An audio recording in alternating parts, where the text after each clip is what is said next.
Most people have a chance to see exciting events in their lives. I am the chief manager of an insurance office. I, too, have seen exciting things in my 30 years of work. My office had one wall that was covered in glass. I could see everybody who came into the insurance company. I liked to study the faces of new customers before I spoke to them. I decided what kind of people they were before they said a word to me. I learned to trust my first impression of people. The story I want to tell is about a man who came into the company one day. I watched him through the glass in my office. He seemed about 40 years old, and he was very well dressed. He seemed very polite, and he appeared to be quite a gentleman. He was talking to one of the clerks. Despite his appearance, I disliked this man as soon as I saw him. Suddenly, the man noticed that I was looking at him. He smiled at me through the glass. Then he took some papers from the clerk and left. A few minutes later, I called the clerk into my office. "Who was that man?" I asked him. "That was Mr. Julius Slinkton, sir," the clerk told me. "He's from the Middle Temple." "What did he want?" I inquired. "He wanted one of our insurance forms," the clerk replied. "He said that a friend of yours recommended this company." "He knew my name then, did he?" "Oh, yes, Mr. Sampson," the clerk confirmed. "He knew your name." About 2 weeks later, I went to have dinner with a friend of mine. One of the other guests was Mr. Julius Slinkton. He was standing near the fire. He noticed me, and he asked our host to introduce him to me. Our host quickly brought him over. The three of us began to talk. "I thought you knew Mr. Sampson already," our host said. "No," Mr. Slinkton told him. "I followed your advice. I went into the insurance office, but I didn't speak to Mr. Sampson. I didn't want to disturb him." "Did you come to the office to take out an insurance policy?" I asked Mr. Slinkton politely. "Was it a life insurance policy?" "It's not a policy for me," Mr. Slinkton said. "It's for a friend of mine. He asked me to get the information for him. I don't know whether he will take out the policy. People often change their minds, don't you think, Mr. Sampson?" "Yes," I replied. We began to talk about other things. "Your profession has suffered a great loss," Mr. Slinkton said suddenly. I did not know what he was talking about. "A loss?" I asked in surprise. "What kind of loss, sir? A financial one?" Mr. Slinkton laughed. "I don't mean a financial loss," he explained. "I was referring to Mr. Meltham." Now I understood what he was talking about. "Ah, yes, Mr. Meltham," I agreed. That was indeed a sad loss. He was the most brilliant man I have ever known in the insurance profession. But did you know Mr. Meltham? I asked. I knew his reputation, Mr. Slinkton told me. What a sad story it is. A young man like that suddenly gives up his business and retires from the world. I have said that I disliked Mr. Slinkton when I first saw him in the insurance office. I still disliked him. I did not think he was really sad about Mr. Meltham at all. I decided to ask Mr. Slinkton some questions. I wanted to find out more about this man. Have you heard why Mr. Meltham left his business? I asked. I have only heard stories about it, He said. Apparently, Mr. Meltham was unhappy in love. That's not the truth, I told him. The truth is that the lady died. She died, did she? Mr. Slinkton repeated. That's terrible. Poor Mr. Meltham. How very sad for him. I still felt that Mr. Slinkton was not sincere. There was something false about his expression of sadness.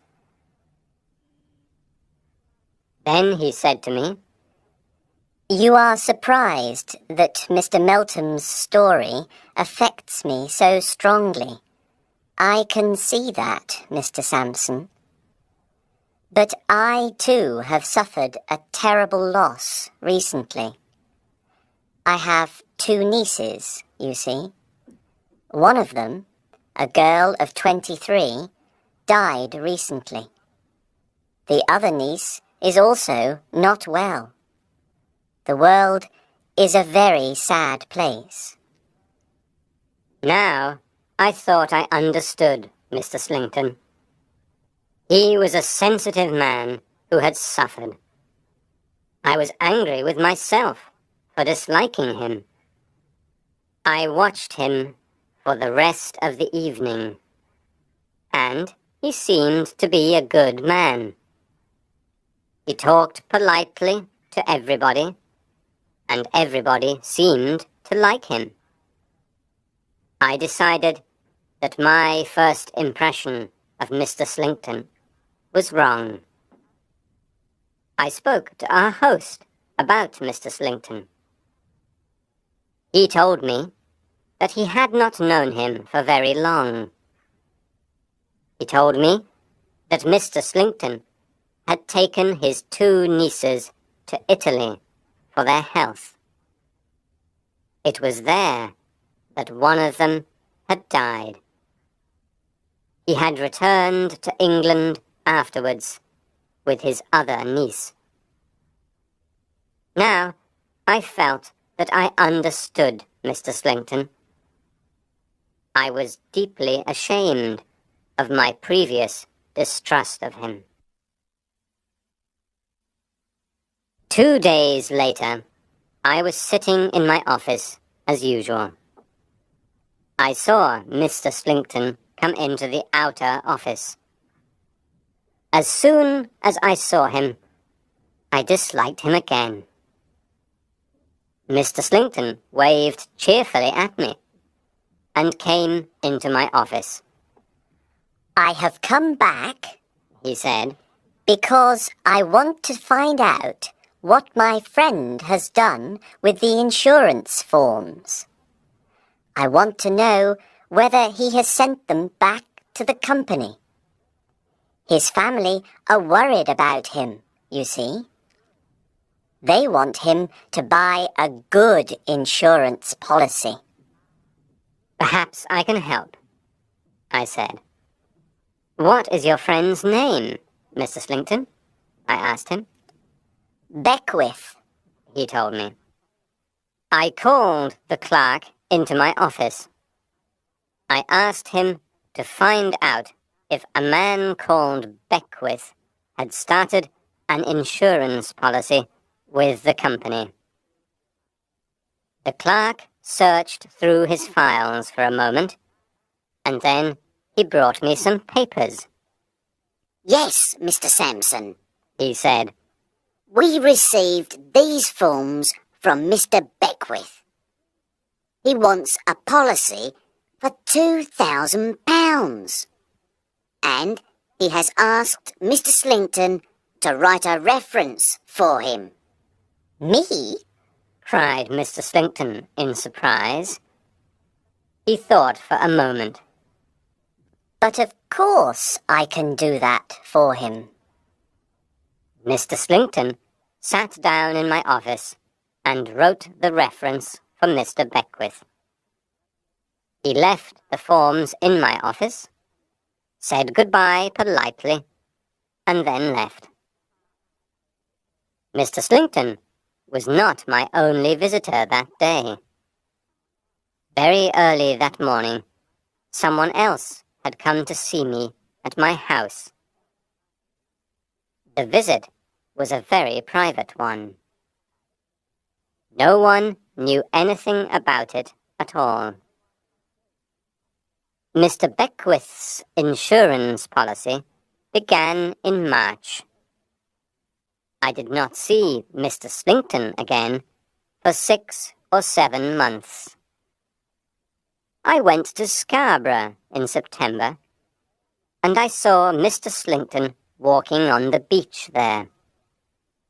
It was early evening, and he greeted me warmly. Mr. Slinkton was with a young lady. He introduced me to her, explaining that she was his niece. Her name was Miss Niner. I looked at her carefully.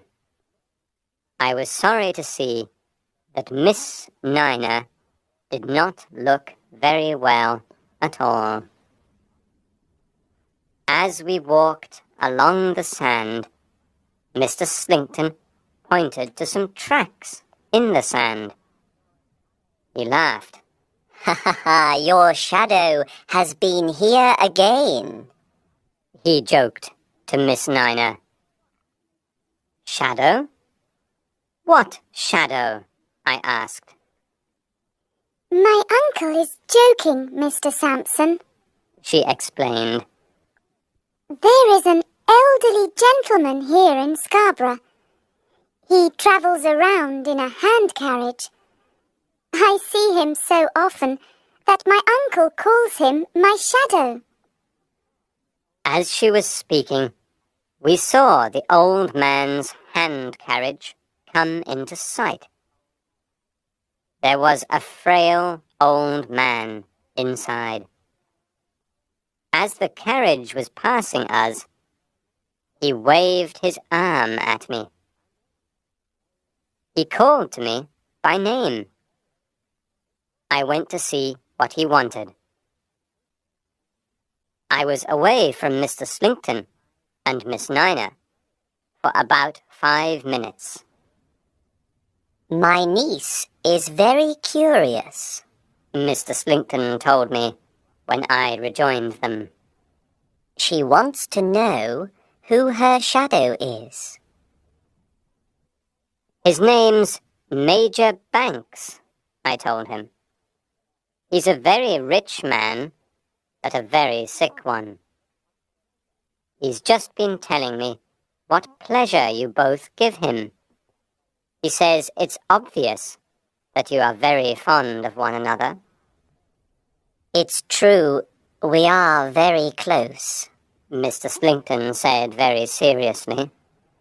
"We are alone, you know, since Margaret died." Miss Niner looked sad at her uncle's words. The memory of her sister was clearly still very painful to her. Suddenly, she sat down near a rock on the beach. She was pale. Mr. Slinkton walked away from us. He, too, seemed very upset by his memories. Miss Nina began to tell me about her uncle. She said he was a very good, kind man. She told me that she knew she was going to die soon. She was worried about what would happen to her uncle when she died. I saw the hand carriage coming back towards us along the sand as she was talking. Suddenly, I interrupted her. "Miss Nina," I said urgently, "I have something to tell you. You are in great danger. You must come with me and talk to that man in the hand carriage. Your life depends on it."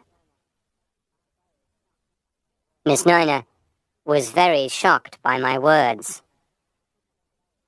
I walked with her to the hand carriage before she had time to object. I did not stay there with her for more than 2 minutes. Within 5 minutes, I saw her walking up the beach with a grey-haired man. He had a slight limp. I knew that she was safe with that man. I went back to the rock and sat down. Mr. Slinkton came back soon afterwards. He was surprised that his niece had gone. We talked for a few minutes. He told me that Miss Nina was very ill, and he looked sad while he told me.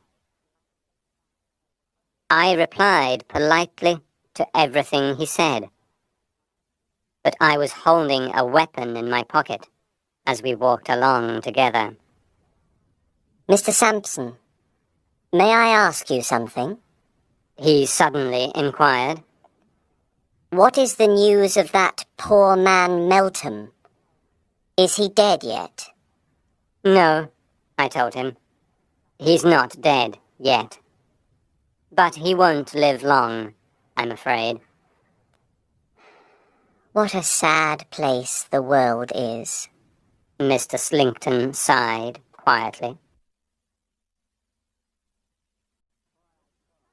It was November before I saw Mr. Slinkton again, this time in London. I had a very important appointment at Middle Temple. I arrived at the temple and went up some stairs.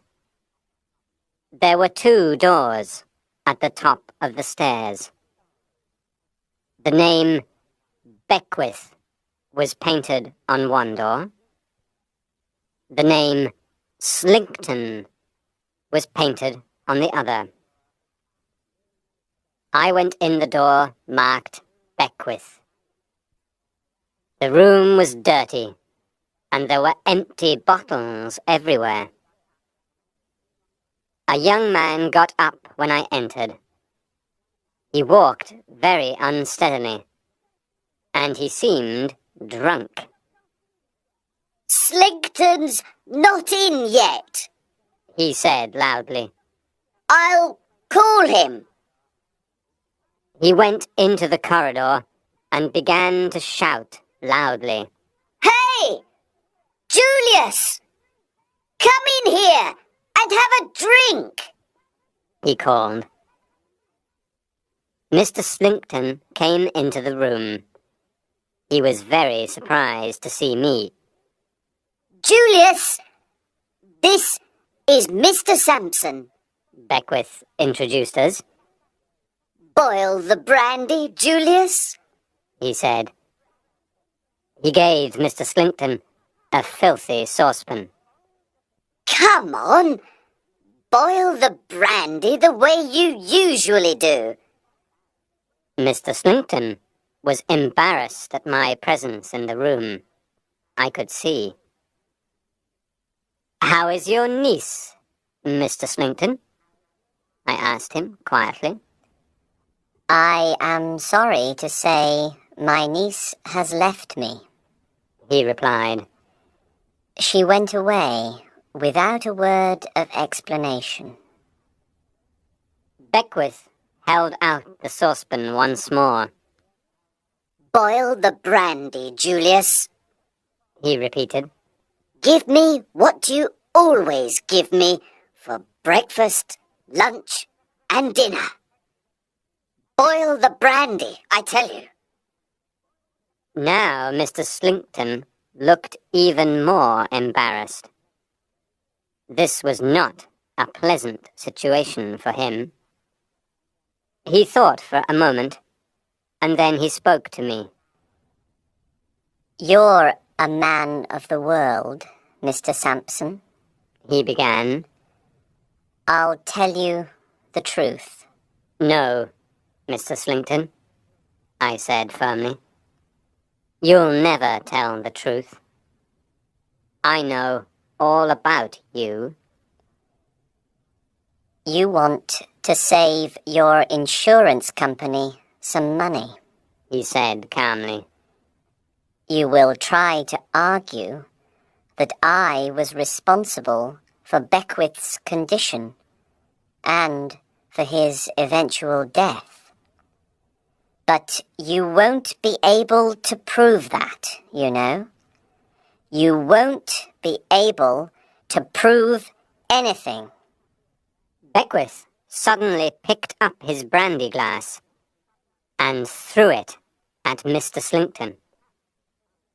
The glass cut his forehead, and blood began to flow down his face. Mr. Slinkton took out his handkerchief and dried his face. As he was doing this, another man came into the room. A man with grey hair, who walked with a slight limp. Mr. Slinkton looked at this man in surprise. "Look very carefully at me," Beckwith cried out. "You're a rogue, Slinkton, and I've caught you. I took these rooms on purpose, just to catch you. I pretended to be a drunkard in order to catch you, and I've done it. You'll never escape now. You see, the last time you went to see Mr. Sampson, I had already been to see him myself. I went to his house very early that morning. We know everything. We know what you were planning. You thought you could kill me for the £2,000 of the insurance policy, didn't you? You wanted to kill me with brandy, didn't you? But you wanted me to die quickly.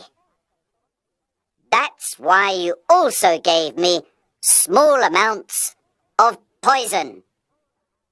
Mr. Slinkton was surprised by Beckwith's behavior. The young man did not seem at all drunk now. At first, Mr. Slinkton did not know how to react. Then he found his courage. He was very pale, but he looked coldly at Beckwith. He did not say a word. "I took these rooms on purpose," Beckwith went on. "I knew what kind of man you are, you see. You're the man who's already killed one innocent girl for her money. And now you're slowly killing another one." Slinkton laughed. "Think how stupid you really are," Beckwith continued. "You thought I was drinking brandy all day, but I threw most of it away. You never knew that I came into your room at night when you were asleep. I took all your papers, Slinkton. I read your journal, too.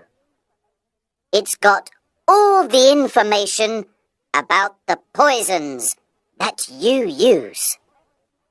It explains everything. I know where the journal is now. Slinkton looked at Beckwith questioningly. It's not in your desk, Beckwith told him. Then you're a thief, Slinkton told him calmly. He spoke calmly, but his face was white. I'm your niece's shadow, Beckwith said quietly. Suddenly, Slinkton lost his calm and his courage. He looked frightened now. Still, he said nothing. I've watched you all the time, Beckwith said. I knew that you were poisoning Miss Nina. I went to Mr. Sampson and told him everything. That man standing at the door is Mr. Sampson's servant. The three of us have saved your niece's life. Beckwith paused for a moment to look at Slinkton. Then he went on. You don't even know my real name, he said very quietly. You asked Mr. Sampson several times if he had any news about Meltham. I can give you news about him. I am Meltham, he announced triumphantly. I loved your niece, Margaret. I could not save her, but I promised to pursue you to the end. And I've done it, he cried.